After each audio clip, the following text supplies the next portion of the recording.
Student, आज हम पढ़ेंगे topic motion of freely falling bodies. तो ये गलीलियो साइंटिस्ट था, उसने ये ऑब्जर्व किया, उसने बहुत से एक्सपेरिमेंट किए।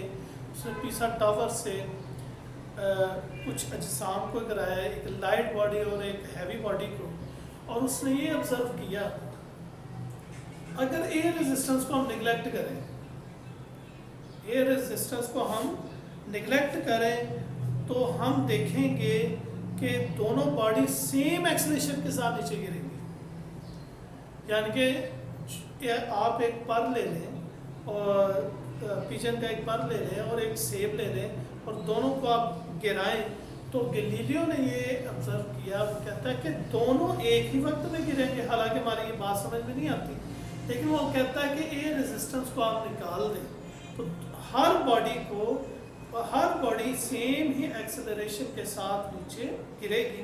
तो उसने इसे हमने कहा फ्रीली फॉलिंग बॉडीज, आप बस उसे छोड़ दें, उसे गिरा दें तो सेम एक्सेलरेशन के साथ नीचे गिरेगी, हैवी और लाइट। उसने इसे नाम दिया ग्रेविटेशनल एक्सेलरेशन का। क्या नाम दिया जी इसे? Gravitational acceleration. और उसका जो सिंबल है वो स्मॉल जी है, और इसकी वैल्यू उसने हमें बताई है 10 मीटर पर सेकेंड स्क्वायर। इसकी वैल्यू बताई है जो कि हम इस्तेमाल करेंगे न्यूमेरिकल्स के अंदर। और उसने कहा कि ये जो ग्रेविटेशनल एक्सेलरेशन की वैल्यू है, अगर हम जमीन से, अर्थ से ऊपर की तरफ जा रहे हैं तो फिर तो इसकी वैल्यू होगी माइनस में चली जाएगी, -10 ms -2।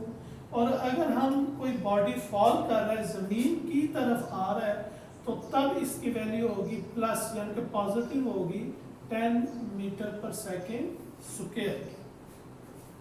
तो इस चीज को आपने ज़हन में रखना है। अगर कोई बॉडी जमीन से ऊपर जा रही है या जमीन की तरफ आ रही है, हाइट पे है, जमीन से आ रही है या जमीन की से ऊपर की तरफ जा रही है, तो उस सूरत में हमने 3 इक्वेशन ऑफ मोशन पढ़ी थी। फर्स्ट इक्वेशन ये थी Vf = Va + at, सेकंड थी S = Vit + ½ at², और थर्ड थी 2S = Vf² - Va²। तो ये फिर चेंज हो जाएगी एक्सेलरेशन में, तो Vf = Va + a की जगह हम क्या लिखेंगे? Gt, क्योंकि बॉडी या हाइट पे जाए या जमीन से ऊपर की तरफ जाए या जमीन से नीचे की तरफ जाए। ये हम कहेंगे इस इक्वेशंस को motion equation of motion under gravity. जब ग्रेविटी एक्ट कर रही होगी उस बॉडी के ऊपर, तो तब इक्वेशन ऑफ मोशन में जो एक्सेलरेशन है किस में कन्वर्ट हो जाएगा? जी में। और जी के लिए 2 चीजें टर्म आपने ज़हन में रखनी है। अगर कोई बॉडी जमीन से ऊपर जा रही है तो -10, अगर जमीन की तरफ आ रही है तो +10 वैल्यू लेंगे।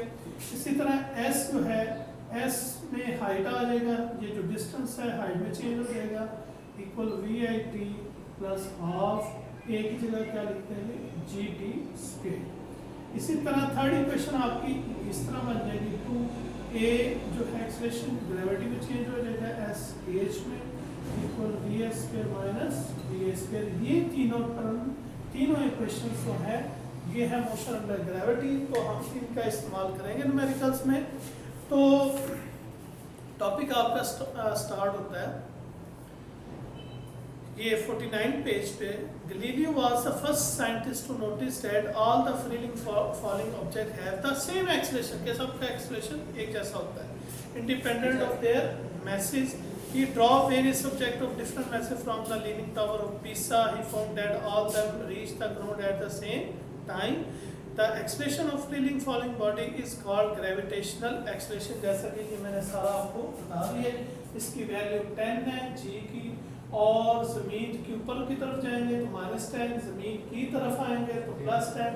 और इक्वेशन मोशन जब ग्रेविटी की बात हो रही होगी, जब कोई बॉडी मूव कर रहा होगा जमीन अर्थ से ऊपर या जमीन की तरफ अर्थ की तरफ आ रहा होगा तो एक्सलेशन ग्रेविटी में चेंज हो जाएगा, डिस्टेंस के लिए हम एज का इस्तेमाल करेंगे न्यूमेरिकल्स के लिए। Thank you so much.